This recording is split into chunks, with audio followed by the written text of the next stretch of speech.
சக்தி பெருசா சிவன் பெருசா? இதுக்கு விடையே தெரியாது.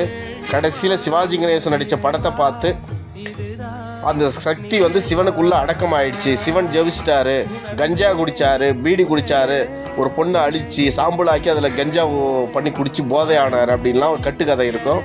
இதெல்லாம் வெறும் கட்டுக்கதைகள். உண்மை என்னன்னா தமிழை என்றைக்குமே ஒரு குறியீடாக தான் சொல்லுவான் எல்லாத்தையும். சக்தி பெருசா சிவன் பெருசா? சக்தின்னா என்ன, சிவன்னா என்ன, இதை மட்டும் நல்லா புரிஞ்சுக்கணும்.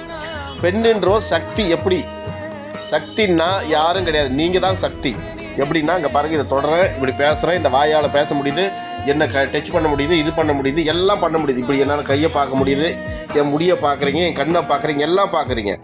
இதெல்லாம் நான் பேசுகிறல என்னை ஏற்குகின்ற ஒரு கருவியாக இருக்கின்ற சிவனை யாராலும் பார்க்க முடியறதில்ல. இது வரைக்கும் பார்த்தவன் யாரும் கிடையாது. அது வெறும் நம்ம உடம்புக்குள்ளே ஒரு சிறு துளி அழிவு இருந்து சிந்திக்க வைக்குது, ஆற்றல் வைக்குது, பேச வைக்குது, இது வைக்குது, எல்லாம் வைக்குது. அது ஒரு பொண்ணு பெருசா ஆண் உடம்புக்குள்ளே இருக்கிற உயிர் பெருசாக தான் கேள்வி வரும். அப்போது அது ஒரு கேள்வியாக வச்சுருப்பான். நான் உயிர் இல்லைன்னா இந்த உடம்பு இல்லை, உடம்பு இல்லைன்னா உயிர் இல்லை. இப்போ ரெண்டில் எது? புரியுதுங்களா உங்களுக்கு? இதுக்கு தான் போட்டி. அப்படின்னா ஒரு பொண்ணு ஒரு உடம்பை தரா உனக்கு, அவளால் அந்த உடம்பை தர முடியுது. அந்த உயிர் அதுக்குள்ளே அடக்கம் ஆகுது. அந்த உயிர் தான் சிவன்.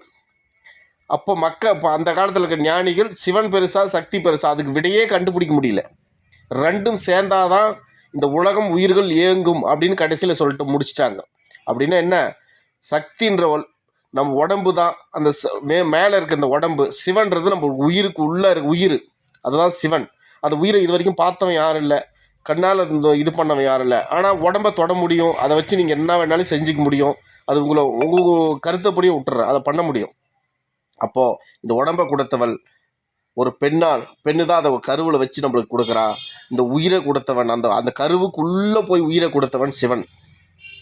அதை தான் சொல்லுவாங்க கடைசி நேரத்தில். என்ன கிளைமேக்ஸ் முடியும்? சக்தி இல்லாத சிவன் இல்லை, சிவன் இல்லாத சக்தி இல்லை, உடம்பு இல்லாத உயிர் இல்லை, உயிர் இல்லாத உடம்பு இல்லை. முடிஞ்சு போச்சா? நீ தான் கடவுள், வேறு யாரும் இல்லை. தமிழர்கள் ரொம்ப தெளிவாக தான் வச்சுருக்காங்க. இதில் நம்மளே குழப்பிக்கூடாது. சிவனும் நீ தான், சக்தி நீ தான், ரெண்டுமே மனுஷன்தான். உண்மையை சொல்லணும்னா படைக்கும் கடவுள் பெண், காக்கும் கடவுள் சிவன், காக்கும் கடவுள் ஆண், அவ்வளோதான். சிம்பிள். நீ தான் கடவுள்.